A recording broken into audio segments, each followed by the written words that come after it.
शास्त्रों में कहा गया है कि धर्म अनुसार कर्म करने पर ही मनुष्य को मोक्ष की प्राप्ति होती है।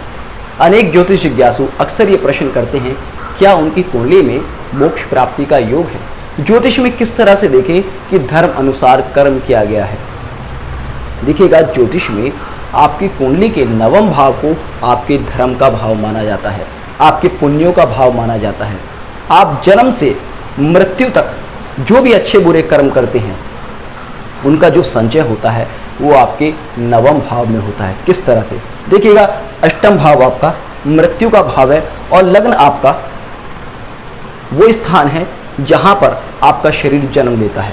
तो यहां से 1 से 8 भाव के बीच में आप विवाह करते हैं, एजुकेशन लेते हैं, प्रॉपर्टी खरीदते हैं, आप लोगों के साथ मिलते जुलते हैं। इस बीच में जो भी आप कुछ अच्छा बुरा करते हैं वो अष्टम भाव में समाप्त हो जाता है, जहां आपकी मृत्यु हो जाती है। और अष्टम भाव का जो धन भाव है, जो संचय भाव है, वो है नवम भाव। यानी कि जन्म से मृत्यु तक आपने जितना भी कुछ किया वो आपके नवम भाव से शो होता है। इसलिए अक्सर ज्योतिष में कहा जाता है कि अगर नवमेश बली है तो ऐसे व्यक्ति को इष्ट कृपा प्राप्त होती है। इष्ट कृपा अर्थात उस व्यक्ति ने कुछ अच्छे कर्म किए हैं जिसके फलस्वरूप उसको ईश्वर का वरदान प्राप्त होता है और उसके कार्यों में सफलता मिलती है। तो नवमेश का आपके प्रारब्ध से बहुत बड़ा संबंध है।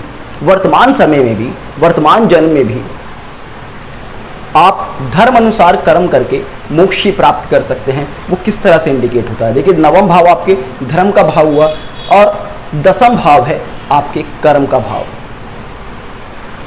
नवम भाव का स्वामी गुरु है और नाड़ी ज्योतिष में गुरु को जीव कारक ग्रह माना गया है।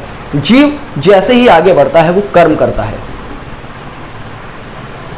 अब जब वो कुछ कर्म करेगा तो सीधी सी बात है, कुछ अच्छा करेगा या बुरा करेगा।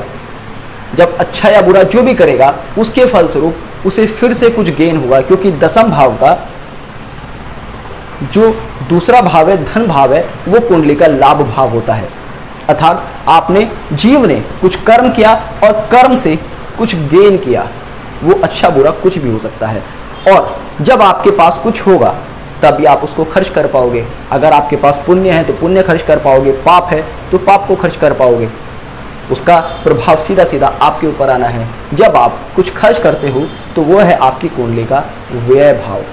व्यय भाव अक्सर 12 भाव को कहा जाता है ना, ये कि व्यय भाव है। मोक्ष भाव भी इसे ही कहा जाता है।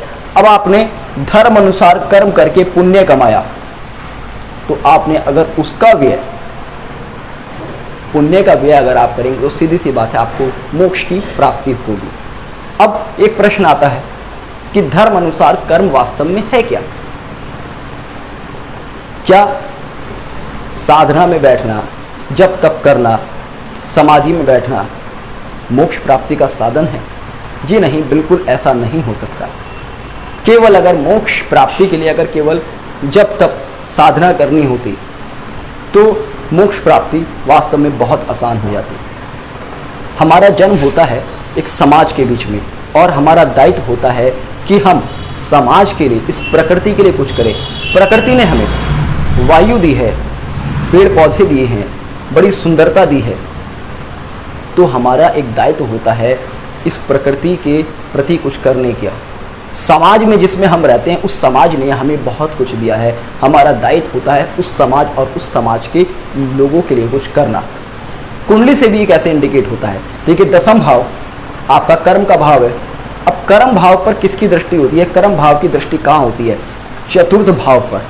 चतुर्थ भाव जो कि प्रजा का, समाज का भाव है। यानी कि आप जो भी कर्म करते हैं वो कहीं ना कहीं सामाजिक दायरे में रहकर आपको करना होता है, कहीं ना कहीं समाज के लिए करना होता है। जब भी आप कोई ऐसा कर्म करेंगे जिससे कि समाज को लाभ हो तो वो निश्चित तौर पर आपको पुण्य की प्राप्ति कराएगा। उसके बाद आप देखेंगे लाभ भाव। अक्सर देखा जाता है कि भाई हमारा जो लाभ आता है उससे कहीं ना कहीं गवर्नमेंट को भी एक बेनिफिट होता है, क्योंकि गवर्नमेंट भी हम पर ही खर्च करती है। अब लाभ भाव के सप्तम जो राशि आती है वो सूर्य की आती है, जिसको कि राजा का कारक माना गया है, गवर्नमेंट का कारक माना गया है। तो यानी कि आप सीधा सीधा गवर्नमेंट के लिए कुछ करेंगे। आप कुछ ना कुछ गवर्नमेंट को देंगे, और अगर आप गवर्नमेंट के लिए कुछ नहीं करते, सरकार के लिए कुछ नहीं करते, टैक्स पे वगैरह नहीं करते, तो वो भी कहीं ना कहीं आपके कर्मों में, आपके लाभों में एक व्यवधान पैदा करता है। जब आप इन दोनों भावों से चतुर्थ और पंचम को ब्लेस कर देते हैं, तब आपके पास कुछ बचता है 12 भाव अर्थात मोक्ष प्राप्ति के लिए। अब मोक्ष प्राप्ति से कई बार लोग मतलब ये निकाल लेते हैं कि भाई इस शरीर से मुक्ति नहीं, मोक्ष प्राप्ति अलग अलग तरीकों से भी होती है। एक तो धार्मिक मोक्ष प्राप्ति हो गई, एक निर्वाण हो गया, और एक आम जीवन में अगर देखें तो मोक्ष प्राप्ति से मतलब है आपको किसी कार्य से मुक्ति मिल जाना। नवम भाव, जीव निकला, उसने कर्म किया, कुछ प्राप्त किया, उसके बाद जब आपके पास कुछ होगा लाइफ में तभी कुछ खर्च कर पाओगे। जब कुछ खर्च करोगे तो सीधी सी बात है, तो आपकी लाइफ में हैप्पीनेस, प्रॉस्पेरिटी आएगी। तो जीव जब कर्म करके कुछ लाभ कमाता है और खर्च करता है, तब वो एक आनंद की प्राप्ति कर सकता है, अर्थात मानसिक विकारों से, मानसिक उलझनों से मुक्ति। अगर आपको किसी मानसिक उलझन से मुक्ति मिल गई तो आप कहेंगे कि भाई मेरे मस्तिष्क को मोक्ष मिल गया।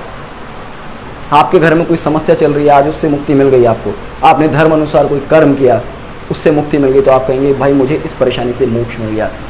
अक्सर आप घर में पूजा पाठ कराते हैं किसी परेशानी से मुक्ति के लिए, और पूजा पाठ क्या होती है, आप धर्म अनुसार कोई कर्म करते हैं, किसी ब्राह्मण को बुलाते हैं, ब्राह्मण का कारक भी गुरु है, वो आपके लिए एक अनुष्ठान करता है, आप उस ब्राह्मण के माध्यम से कर्म करते हैं, उसका आपको कुछ फल प्राप्त होता है, और उस फल के फलस्वरूप मान लीजिएगा आपको किसी परेशानी से मुक्ति मिल गई, तो आप कहेंगे कि भाई आज मुझे इस धर्म अनुसार कर्म से मोक्ष की प्राप्ति हो गई, उस मुक्ति से मोक्ष की प्राप्ति। तो मोक्ष की प्राप्ति केवल शरीर से, निर्वाण से ही संबंध नहीं है, हर चीज से संबंध है। कुछ भी काम आप कर रहे हैं वहां पर अगर आपको एक सेटिस्फैक्शन प्राप्त हो जाता है, एक चिंता से मुक्ति मिल जाती है, तो सीधा सा आप कह सकते हैं कि आपको मोक्ष की प्राप्ति होगी। और वो सेटिस्फैक्शन कब प्राप्त होता है, जब आप कुछ गेन करके कुछ खर्च करते हैं। अब ऐसा तो पॉसिबल है नहीं कि आप बिना लाइफ में कुछ खर्च किए, बिना कुछ गिव एंड टेक के अपनी लाइफ में सेटिस्फैक्शन प्राप्त कर सकें। अक्सर आपने देखा होगा कि जब हम किसी के लिए कुछ अच्छा करते हैं सेल्फलेस होकर, तो मन में, आत्मा में एक खुशी की लहर सी दौड़ जाती है।